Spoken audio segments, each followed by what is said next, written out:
This is lesson 13.6, conditional probability formulas. Today we're going to look at calculating probabilities using probabilities. So our conditional probability formula is that for every two events A and B, the probability of B occurring given that event A has already occurred can be calculated. So remember our conditional probability notation. This is the probability of B given A.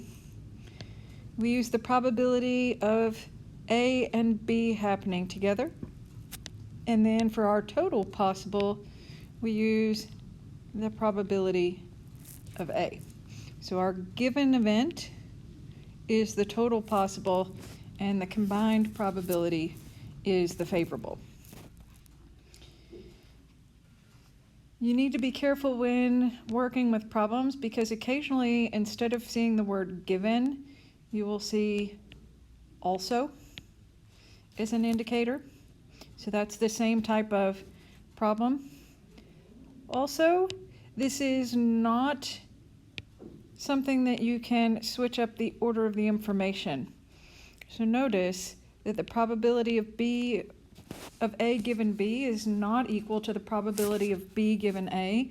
While they'll have the same value in the numerator of their probabilities, they will have different values in the denominator. We can also use the formula to calculate for any of its pieces. So we can actually calculate for the probability of A and B.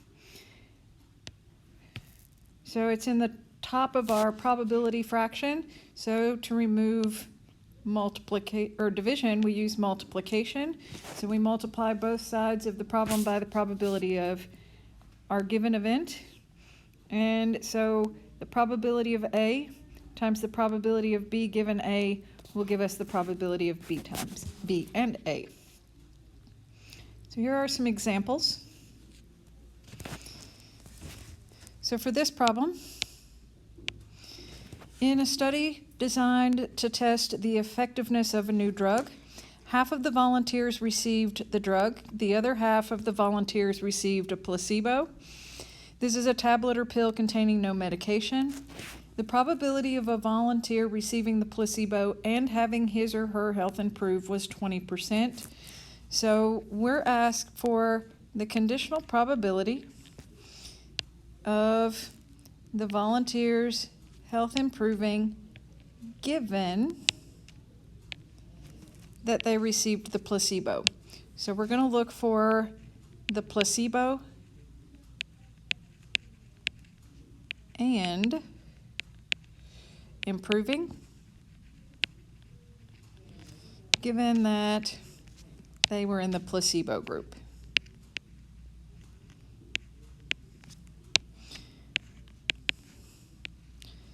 So when we look back, half of the volunteers received the placebo, so half is 0.5. And a volunteer receiving a placebo and having the health improve was 20%, that's 0.2. When you report the final answer, you can use the simplified fraction of 2/5. You can use the decimal value of 4/10, or you can use the percentage of 40%.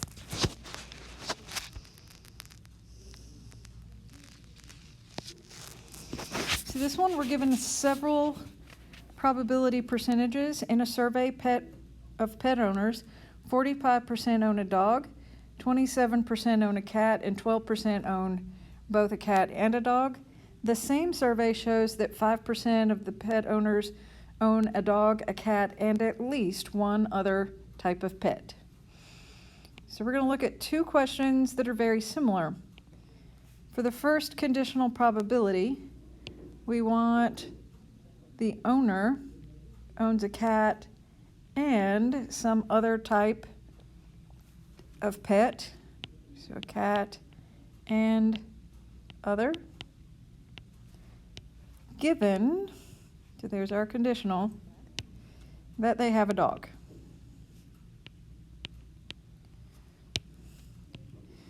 So the only time that the other type of pet was identified was in this 5%, and at least one other type of pet. So with this one, we're looking at the cat and the other for that 5%.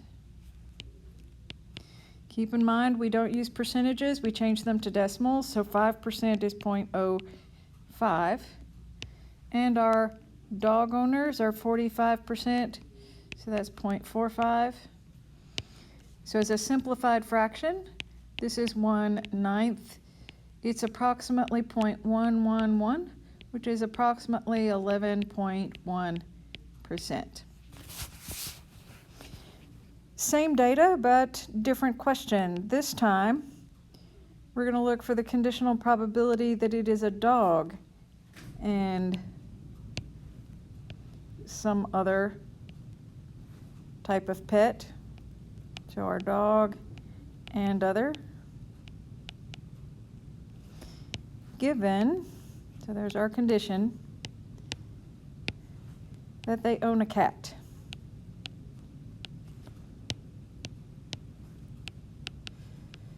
So the other information is still the same. So the other type of pet is still that 5%, and the cat owners are 27%. So as a simplified fraction, 5 out of 27, it's approximately 0.186, which is approximately 18.6%.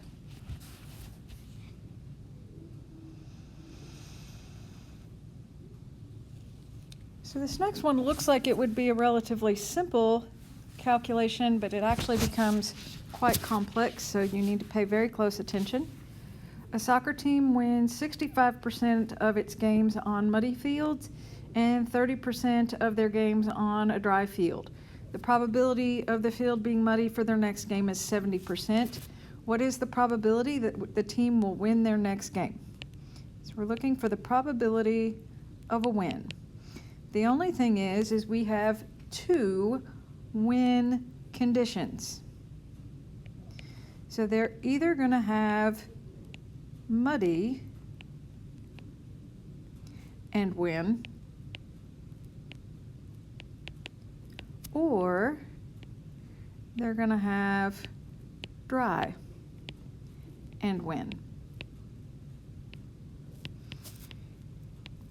So before, we have talked about in the past what to do about this or combination. So that's an addition of probabilities. And when we're looking for the and, our and situation is going to be a multiplication of probabilities. And the probabilities that we're looking at multiplying are the probability for muddy, probability for dry, and then our conditional is the probability of a win given that it's muddy,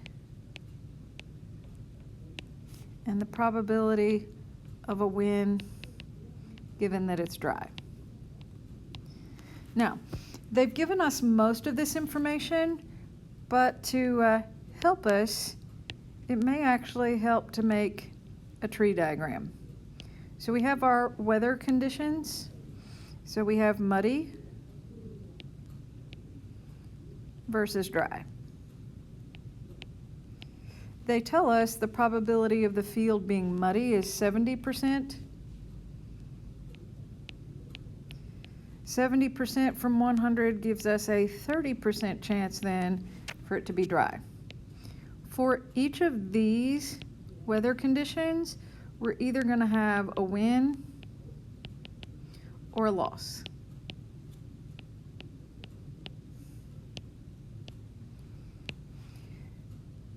For our wins, 65% of them are on a muddy field.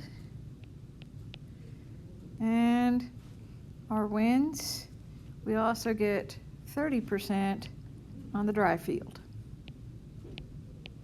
And keep in mind, we do not calculate with percentages, so we're going to have to change these into decimal values.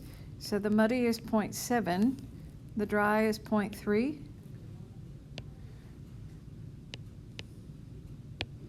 We're going to multiply. The winds given the muddy is 65%, so 0.65. The winds given the dry is 0.3. And since this is one or the other, we're going to have to add those together. So this is 0.455 plus 0.09. So 0.4545, which is 54.5%.